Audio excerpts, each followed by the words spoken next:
we begin today's tale, I have a question for you. If someone handed you an old Victorian photograph and warned you never to hold it up to the light, would you listen? History is filled with forgotten journals, sealed evidence, and mysterious artifacts that should have vanished long ago.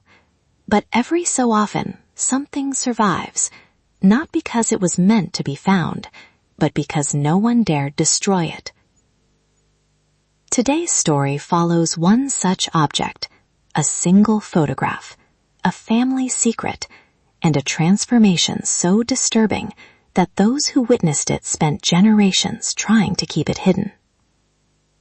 Dim the lights, put on your headphones, and remember, some images don't capture the past.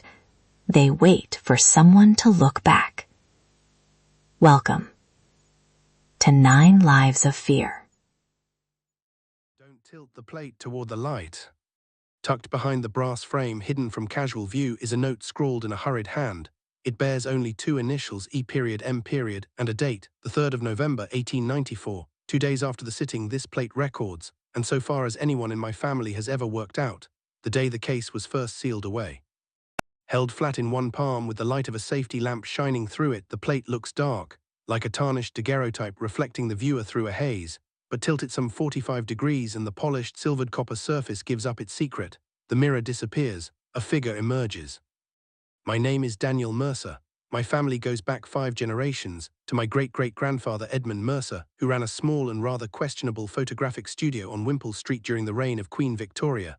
Our family has kept this leather-bound case locked away for generations, buried in a wooden box filled with cedar chips and lavender, beneath the floorboards of our Highgate house.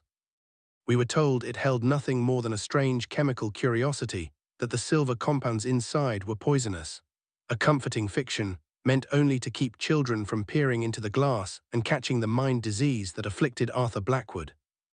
The figure on the plate is not a chemical trick, not a double exposure, not the parlor game of some Victorian spirit photographer. It is a record of a physical deterioration. In the soot-laden air of Victorian London, the line separating a gentleman's soul from a beast's instinct was never a wall. It was a scrap of paper, and for Arthur Blackwood that paper tore clean through. This is Museum Archival System, Multispectral Scan number 8892A. Subject, Arthur Blackwood, November 1894. A daguerreotype, a direct positive image on a silvered copper plate. Deterioration is evident, severe silver mirroring, discoloration along the borders. The plate was scanned on an ultra-high-resolution flatbed scanner, with infrared filters used to strip away the grey-green film that had crept along its edges. In the far left corner of the frame stands a grand, upright mahogany chair characteristic of Wimpole Street studios of the period. The man's legs rest against the base of the chair. A velvet cushion supports the lower half of a body dressed in the perfect image of a London merchant, a tailored morning coat, a fine silk waistcoat fastened with a gold watch chain, charcoal-coloured trousers. It's the face where Victorian refinement breaks down completely. The collar, rather than sitting cut and clean in white linen, is bursting outward, as though the fibers strained under some impossible tension. A clean shave would be the expected finish. Instead, the human bones have simply vanished. Magnified, the silver grain shows a jaw extending forward into a monstrous triangular shape, dark bristled hair growing along it, a feature more suited to a creature that lives underground. The mouth hangs open, vibrating. The silver around it blurs, but 3 white points stand out with icy clarity, long, sharply recurved teeth, coated in grey saliva. The plate was among the materials my great-grandfather brought before the Royal Photographic Society, which reviewed it in the early 1930s. The critics called it a calculated humbug, and suggested my ancestor had simply propped a stuffed hound or a taxidermied fox's head before the lens. What they failed to notice were the eyes.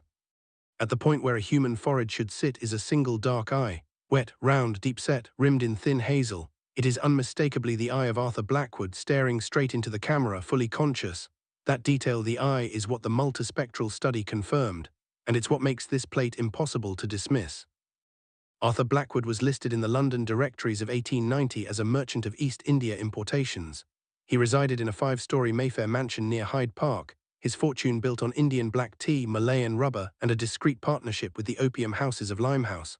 A cold, methodical bachelor, his contemporaries described his mind as sharp as a surgeon's scalpel and twice as cold.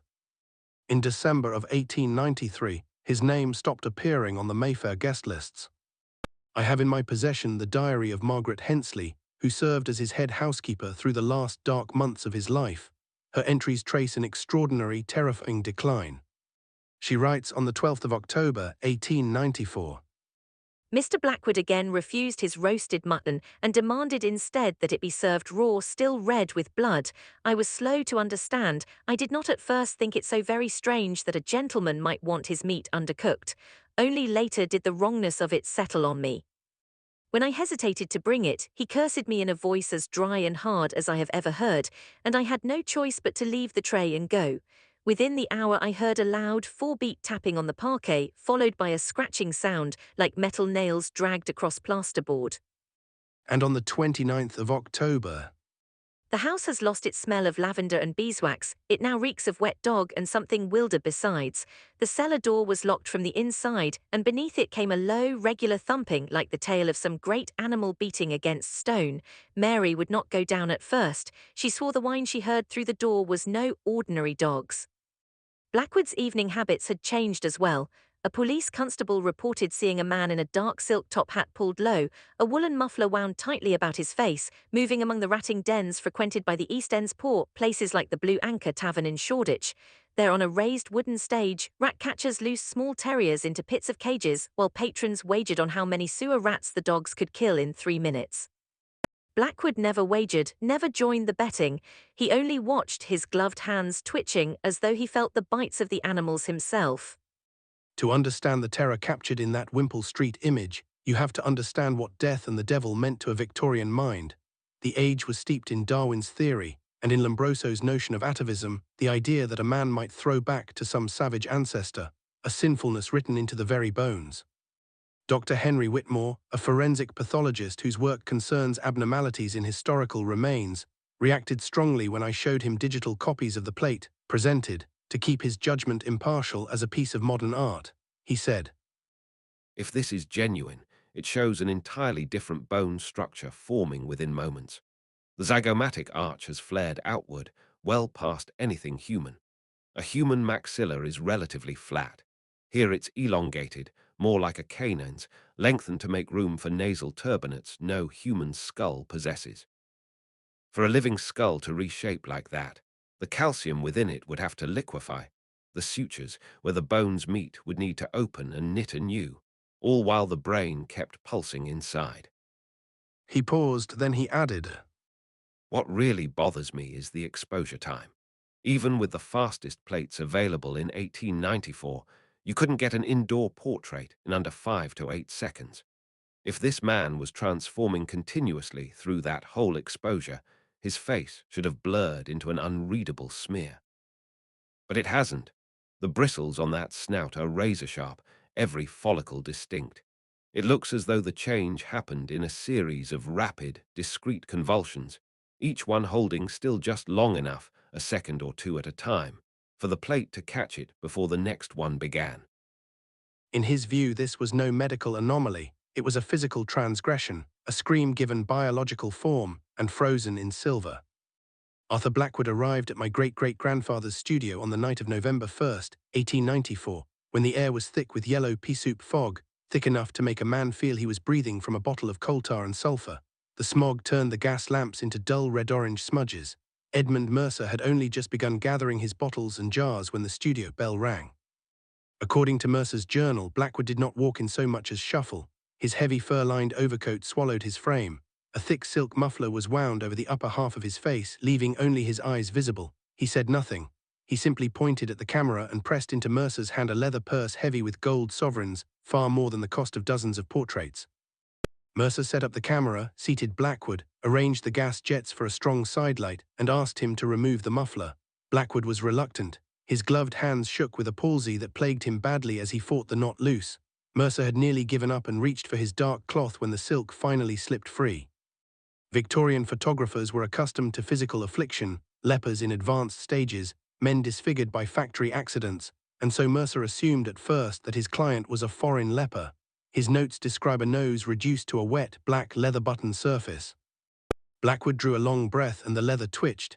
His skin had gone death grey. A coarse grey and white beard wire-thin seemed to grow even as Mercer watched, the kind of sight that turns the stomach, like watching mold bloom across bread in an instant. Mercer spoke gently. "Please, sir, if I may ask, keep still." Then he disappeared behind the camera, into the upside-down world of the ground glass viewer, and began to count. 1, 2, 3. At the count of 4, Blackwood made a sound that would haunt Mercer for the rest of his life. A short, sharp, joyful yap, like dry twigs snapping in a gale. His head snapped sideways with a violence that reminded Mercer of a dog shaking a rat loose. Small, pointed ears, velvet-furred and twitching, rose at the crown of his skull. It was not the silk collar that tore first, it was his shoulder blades, rising and splitting the fabric from beneath. He seemed to slide out of his own coat, out of his own trousers, and then he was gone. When Mercer pulled the cloth from the camera, the chair sat empty, as though a ghost had occupied it moments before. The heavy overcoat lay collapsed behind it like a balloon gone flat. The trousers lay on the floor, still warm, with no other sign of life. The hem of the fallen coat revealed a small, dark shape that slipped away into the shadows of the studio.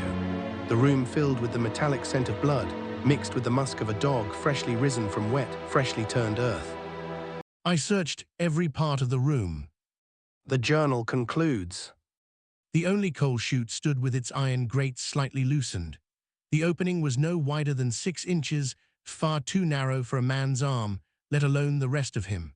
But on the grimy stone of the coal chute wall were 4 wet, saliva-slick animal prints, each about the size of a 5-shilling coin. Police reports from the 2nd of November, 1894, include a strange account written by Constable William Carter, who was patrolling the fog-shrouded piers near Wapping Old Stairs. Just past 3 o'clock in the morning, I caught sight of what looked like a deformed infant, running on all fours along the river wall. It wore something like a gentleman's stiff collar, a stained white linen cravat. I hailed it, and it turned its head toward me. It was no larger than an average terrier, but it moved like a spider, scrambling down the stone wall with unnatural speed. When it reached the mudflats at low tide, it ran straight for the sea. Carter turned his bullseye lamp on the spot where the creature had vanished and found the remains of a gentleman's fine clothing, wet silk and wool, a man's waistcoat, a gold watch still ticking, and a well-made pair of shoes. The animal, by his description, resembled a wire-haired terrier with an unusually flat skull, and long toes that, more like fingers than paws, made it look disquietingly human. It plunged into the Thames, a powerful swimmer, and vanished into the fog and dark. Arthur Blackwood was never seen again.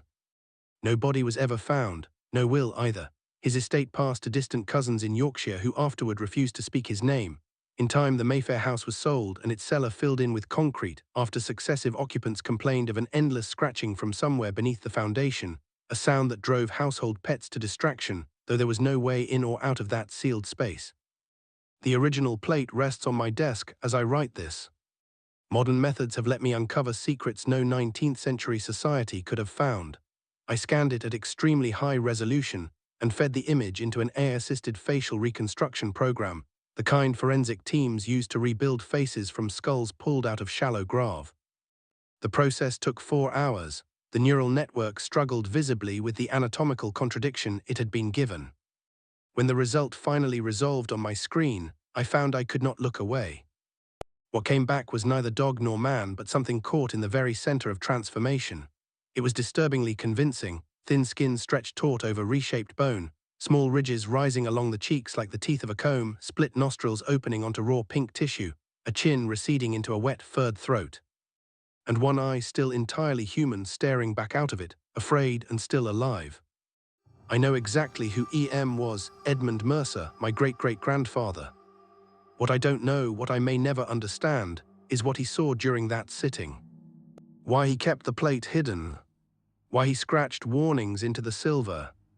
Why he documented the transformation but never spoke of it again. The initials on the back aren't a mystery. The man behind them is. And now that I've seen what the photograph becomes when tilted toward the light, I understand why Edmund Mercer tried to bury it. Some things aren't meant to be captured, and some faces aren't meant to be remembered.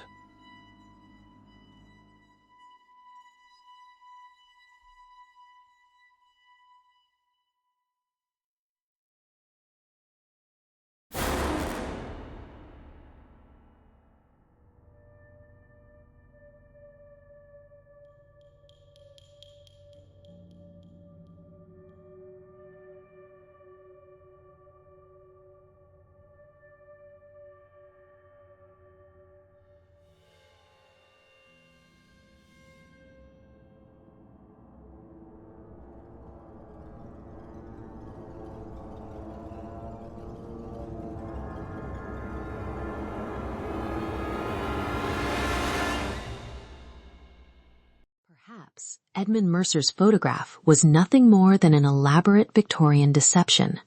Perhaps the diary, the police report, and the journal all described the same impossible lie. Or perhaps some horrors never truly disappear.